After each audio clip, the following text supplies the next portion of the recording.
Buenas tardes, mi nombre es Franci Vega y el día de hoy voy a exponer acerca del diodo Variac. Entonces voy a empezar por explicar lo que es el diodo Varactor y cómo es su estructura. Entonces, para empezar, este tipo de diodos está formado por un semiconductor de tipo P y de tipo N, al cual se le aplica una polarización inversa. Al aplicarse la polarización inversa, eh, se puede observar que los portadores minoritarios son los huecos y en el semiconductor de tipo N los portadores mayoritarios son electrones. Al pasar esto, se forma la región de agotamiento, la cual está vacía debido a que se acumulan iones inmóviles en la unión y pues no puede fluir la corriente. Al pasar esto, se crea esta brecha y esta brecha o este gap que nosotros vemos en la imagen es precisamente un dieléctrico, el dieléctrico de nuestro capacitor. Y por otra parte, el semiconductor de tipo P y el semiconductor de tipo N van a conformar las dos placas de nuestro capacitor. El símbolo del diodo varactor lo podemos observar abajo. Es como una mezcla entre un diodo y un capacitor. Y pues otros nombres que recibe este tipo de diodo es también varicap, el cual viene de capacitancia variable, y el nombre de varactor viene de reactor variable o reactancia variable. Con respecto a los materiales de fabricación, nosotros encontramos como principal material el silicio, por su economía, abundancia y porque también tiene unas muy buenas propiedades semiconductoras. Este material es el que encontramos en la mayoría de aplicaciones, la mayoría de los diodos Varactor de uso común están hechos de silicio. Por otra parte, encontramos el arsenio de galio. Este se utiliza principalmente para diodos Varactor en aplicaciones de radiofrecuencias de muy alta frecuencia, que son, por ejemplo, las comunicaciones por satélite y los dispositivos de microondas. Este elemento tiene una movilidad de electrones más alta que el silicio, entonces permite un mayor rendimiento a altas frecuencias y menores pérdidas de señal.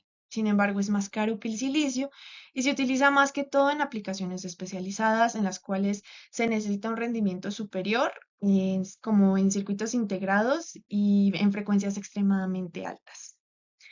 También tenemos la mezcla de silicio y germanio. Estas se utilizan en aplicaciones donde se necesita una mayor velocidad y eficiencia en frecuencias de radio. Se utiliza también en algunos circuitos integrados y dispositivos de radiofrecuencia. El nitruro de galio, por otra parte, es un material que cuenta con una banda prohibida ancha, la cual pues se utiliza en aplicaciones en las cuales hay muy alta potencia y altas frecuencias. No es tan común como los anteriores y se utiliza más que todo en aplicaciones avanzadas donde se requieren dispositivos muy robustos que sean capaces de operar en condiciones extremas. Estamos hablando de comunicación de alta potencia y estamos hablando de equipos militares. Otros materiales que podemos encontrar son el indio del fósforo y el carburo de silicio. Los primeros se utilizan más que todo en aplicaciones de altas frecuencias y optoeléctricas, y los de carburo de silicio son utilizados en dispositivos como los transistores de potencia o en diodos, pues Varactor también.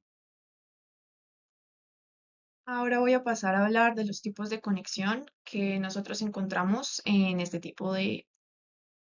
Entonces, para comenzar, encontramos la conexión en serie, que básicamente es, pues, como su nombre lo indica, que vamos a encontrar nuestro diodo Varactor, así como en el dibujo, lo vamos a encontrar en serie con otros elementos. Puede ser con un inductor, puede ser con una resistencia, digamos que en su mayoría, o con una fuente de señal. Pues, como ya sabemos, es una conexión en serie como cualquier otra. En paralelo, igual como su nombre lo indica, vamos a encontrar nuestro diodo conectado en paralelo al elemento, ya sea una bobina o una resistencia. Ahora, con respecto a la conexión en antiparalelo, en esta se van a utilizar dos diodos Varactor conectados en direcciones opuestas. Esto significa que los cátodos o ánodos de los diodos están conectados entre sí. Entonces, en este se va a aplicar un voltaje inverso igual a ambos diodos para controlar la capacitancia efectiva del conjunto.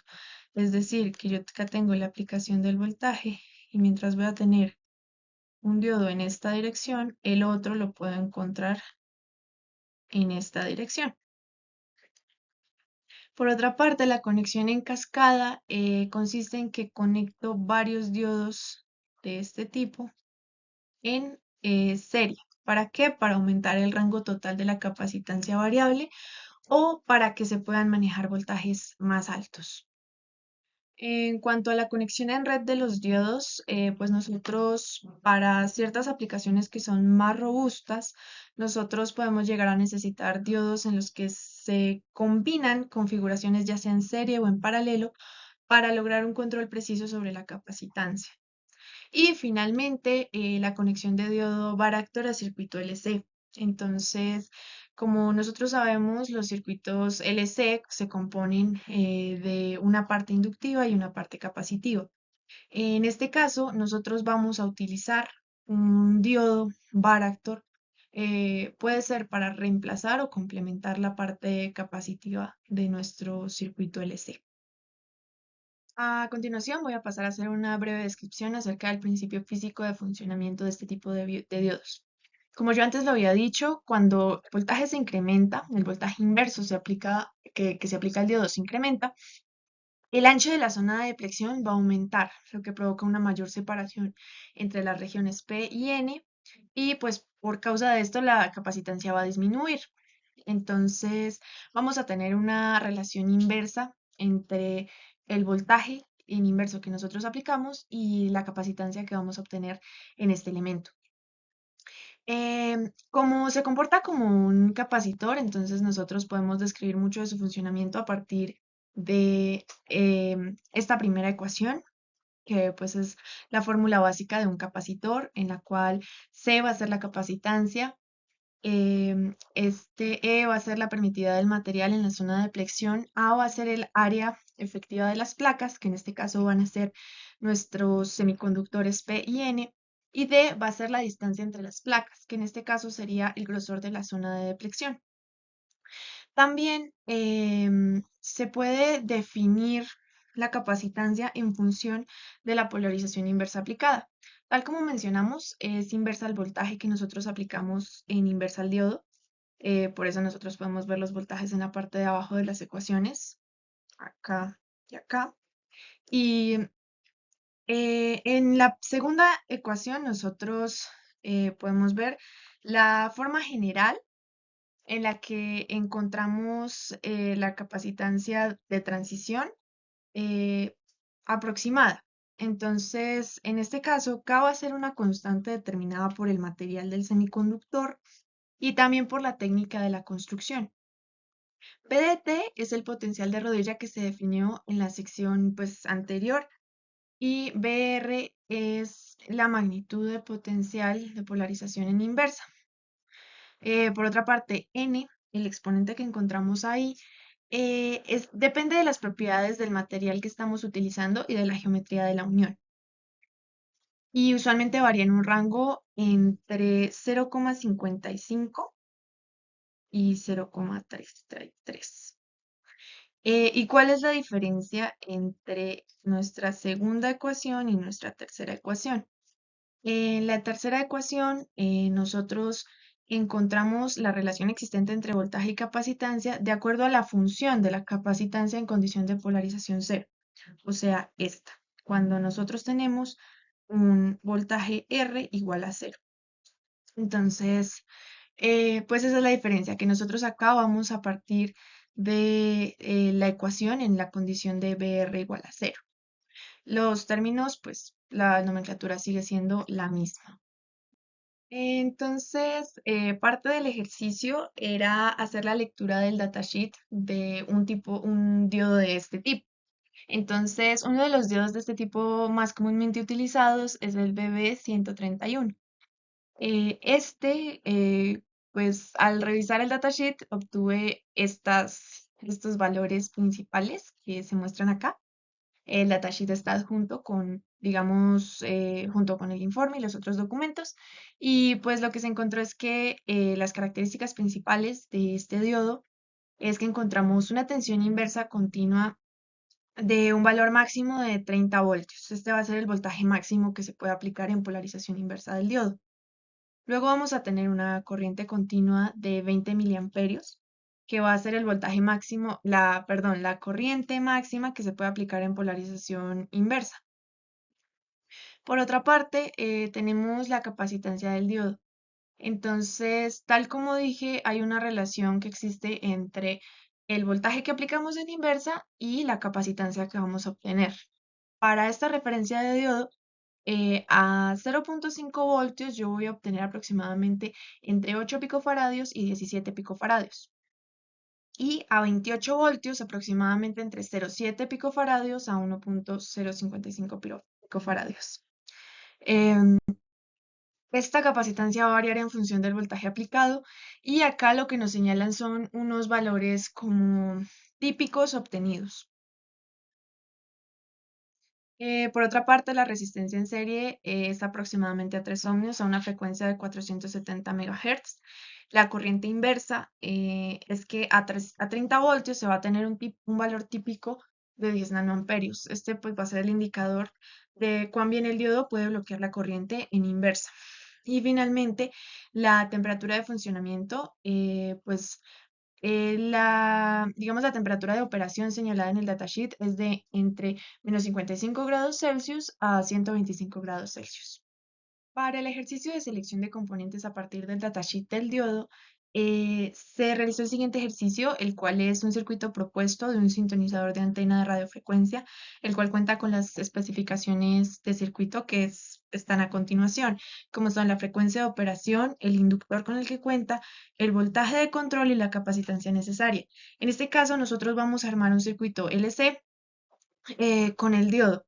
Y para confirmar que el diodo se puede utilizar en este circuito LC, entonces tenemos que remitirnos al datasheet y mirar si no solo el voltaje de control es el adecuado, sino también si nos puede generar la capacitancia necesaria. Antes de hacer eso, una aplicación de este tipo es el sintonizador de antena de radiofrecuencia. Como se mencionó anteriormente, este es el equipo para el cual estamos armando el circuito. Este es un subsistema que recibe frecuencia de radio, como las de las emisoras de radio, y convierte la frecuencia portadora seleccionada y su ancho de banda asociado a una frecuencia fija que es adecuada para su posterior procesamiento. Entonces, volviendo a la selección de componentes, nosotros tenemos que evaluar las necesidades de capacitancia y lo hacemos utilizando la fórmula de resonancia para el circuito LC, que es la que encontramos acá, la número 3. Y entonces lo vamos a evaluar tanto para la frecuencia más baja como para la más alta. Nosotros habíamos dicho que teníamos un intervalo entre 88 MHz y 108 MHz. Entonces, aplicando la fórmula, nosotros encontramos que vamos a necesitar capacitancias entre 7,22 picofaradios y 10,28 picofaradios. Al remitirnos al datasheet de nuestro diodo, confirmamos que efectivamente nos sirve para esta aplicación, también comparando el voltaje de control. Y finalmente se realizó una simulación de ese circuito. En esta simulación se utilizaron los mismos parámetros anteriores del circuito que nosotros queremos armar. Tenemos un generador de señales, el cual opera a ciertas frecuencias, tenemos una inductancia y necesitamos una capacitancia asociada. En este caso, dada por el diodo y un capacitor, el cual va a ayudar a que sea, digamos, más estable el funcionamiento. En este caso se utilizó el capacitor BBY31, como pueden ver es una referencia diferente de el anterior, que era BB131. ¿Por qué se hizo esta selección? Porque el programa, en este caso Proteus, maneja una biblioteca limitada en cuanto a este tipo de diodos y el más cercano en cuanto a operación que encontramos fue el BBY31. Obviamente, varias características en el datasheet van a cambiar. Este datasheet también fue adjuntado en el trabajo. Y también se especifican los valores importantes, los valores principales obtenidos a partir del datasheet. Algo importante a resaltar es el voltaje que nosotros obtuvimos en paralelo de ese diodo, que es de 0,5 voltios. Al remitirnos nosotros precisamente al datasheet, encontramos que la capacitancia del diodo a 0,5 voltios en inversa es de 12 picofaradios a 22 picofaradios, que en este caso obedecía al cambio con respecto a la aplicación que hicimos para ajustarlo al programa. Otro inconveniente que encontramos en cuanto al uso del programa es que las frecuencias muy altas no las maneja muy bien. Entonces, acá manejamos la frecuencia máxima del programa, pero no se acercaba ni siquiera un poco a las frecuencias del ejercicio, los cuales estaban en megahertz. También fue un inconveniente grande en cuanto al manejo de la simulación. Pero pues en conclusión, este es el trabajo en cuanto a selección de de los diodos a partir del datasheet y una simulación del ejemplo anteriormente propuesto. Finalmente, tenemos unas aplicaciones. La aplicación anterior era una aplicación de sintonización electrónica. Esta se utiliza en radios y televisores. Y es que estos se utilizan para sintonizar las frecuencias. El diodo Varactor permite ajustar las frecuencias del circuito resonante sin necesidad de que haya componentes mecánicos como perillas giratorias. Un ejemplo de los más utilizados es en automóviles y en sintonizadores FM.